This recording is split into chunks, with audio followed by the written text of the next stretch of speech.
Bonjour à tous les amis, c'est Raphaël Galaxy. Alors aujourd'hui, on se retrouve pour le trailer de la Ultra Custom Night. Alors oui, je suis en retard, mais bon, j'avais pas trop le temps, et mieux vaut tard que jamais, non? Par contre, quand la Ultra Custom Night sortira, je promets de sortir une vidéo le jour où elle sortira, ou 2 jours après maximum. Alors, je vais faire 2 vidéos. La première vidéo parlera de comment la Ultra Custom Night est apparue, les premières images que Scott a mis en ligne, etc. Et la deuxième vidéo sera celle où on va regarder le trailer et l'étudier plus en détail. Voilà, c'est tout ce que j'avais à dire. Maintenant, on peut passer à la première partie.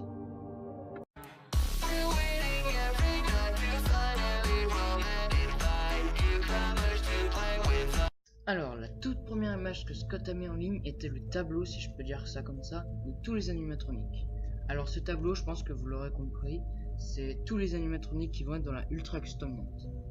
Alors, au début, il y avait d'autres animatroniques comme Candice, le robot qui donne des bonbons et qui raconte une histoire, avec des personnages de FNAF World, mais bon, les fans n'ont pas trop aimé, alors il les a remplacés par d'autres animatroniques. Ah oui, et d'ailleurs, si vous savez pas trop qui est le bonhomme crocodile là, tout rouge, moi aussi au début je savais pas c'était qui. C'est un personnage dans FNAF World, je sais pas trop pourquoi il l'a mis, mais bon, c'est son choix, après tout c'est ça Ultra Custom Night. Ensuite, il a mis ce à quoi allait ressembler le bureau de cette Ultra Custom Night, qui est super bien fait, avec un mélange de tous les FNAF, avec un tuyau en haut qui permettra aux nouveaux animatroniques de FNAF 6 qu'on ne pouvait pas combattre entre guillemets. Bref, pour moi, il a pas raté le bureau. Ensuite, il a mis une image sur son site officiel où il y avait marqué Programming Character. En gros, c'était la barre de chargement des animatroniques de la Ultra Custom Night. Il en sortait environ 2 par jour. Et chaque jour, je notais les mécaniques de chaque animatronique et je les mettais sur mon téléphone. D'ailleurs, si vous voulez que je fasse un site internet où je mets toutes les mécaniques des animatroniques, dites-le moi dans les commentaires, je le ferai. Quand la barre de chargement de Scott avait enfin atteint les 100%, il a commencé à tester sa Ultra Custom Night. Il s'est pris des jumpscares de presque tout le monde, mais un en particulier était le plus dur pour lui. C'était Nightmare Puppet. Il disait qu'elle était vraiment dure à gérer, tout ça, mais que si on était déterminé, on pouvait contrer ses attaques.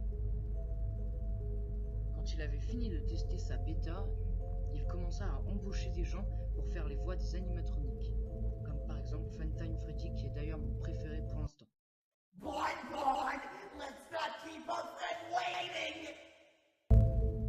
Voilà, quelque chose comme ça. Je sais pas s'il va faire ça pour tous les animatroniques, mais s'il y arrive, franchement bravo Scott Cartoon. Ensuite, il avait dit qu'il le sortirait le 7 juillet, je crois, et qu'il n'y aurait plus de changement. Mais sur son site officiel, il a sorti un. Et cet animatronique est Didi. Alors Didi sera un animatronique vraiment dur à gérer. En gros, il s'active tout seul, ou des fois, si vous avez de la chance, il n'apparaît pas.